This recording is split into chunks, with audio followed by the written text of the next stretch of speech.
The next member is Senator Ricketts, who we welcome to the committee. He's a new member. Senator Ricketts. Thank you, Mr. Chairman.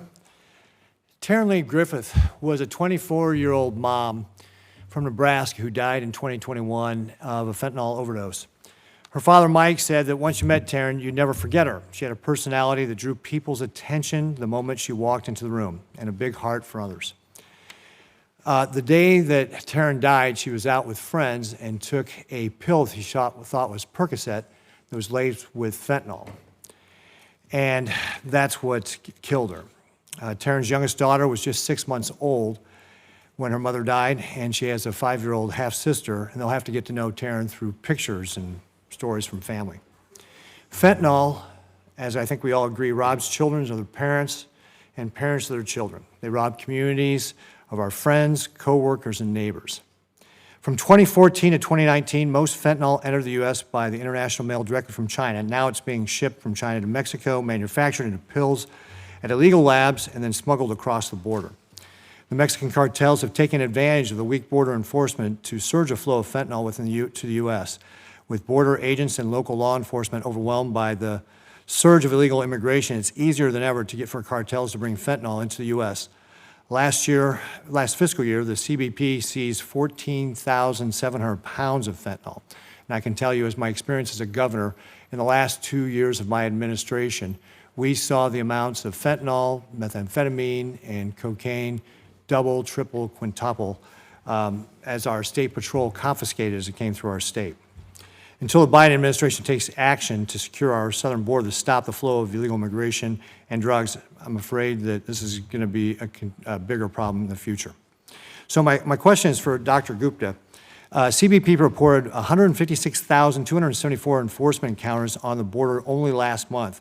With this large amount of unregulated activity and movement of people, is it even possible to stop the flow of fentanyl across the border? Do we need to stop the flow of illegal immigration first? I mean, it seems like either there's more drugs coming across the border, or the Biden administration is not stopping those drugs coming across the border. What's the Biden administration's plan for this? Thank you, Senator. The fact is, all the elements we have, we know that most of the drugs that are coming through are through ports of entry. And it is through commercial traffic, it's through private traffic, and it's through individuals. We still do not scan enough of that traffic. And that's where the President's talked about making sure that we have scanners, that we do have technology to place and scan every vehicle that needs scanning. We're not there yet, we want to be there.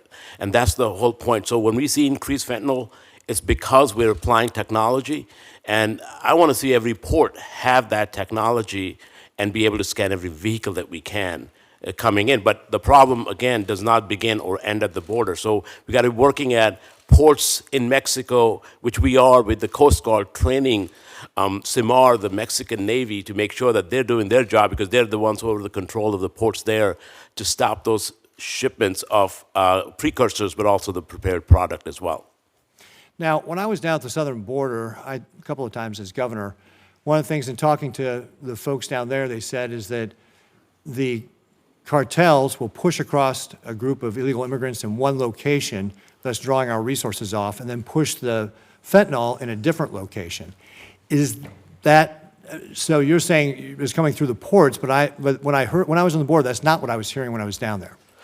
So we've got to understand one basic pretext here.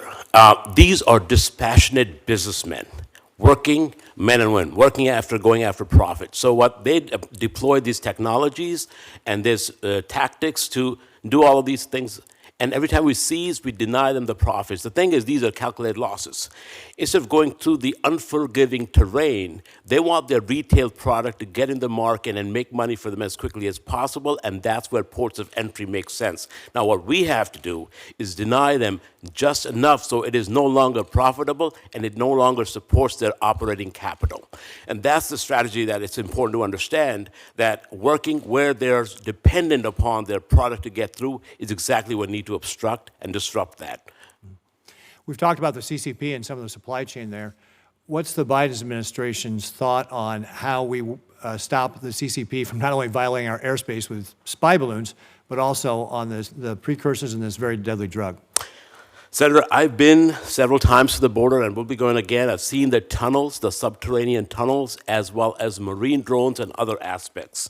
And therefore, it becomes important that we provide those resources to our brave women and men at Customs Border Protection for both technology, infrastructure, as well as resources to be able to go after. And that's exactly what the President will be asking for in his budget release soon. But this is why having those 123 additional scanners, the large scanners, is going to be so important at our ports of entry as well. Thank you. Thank you. Senator Cardin.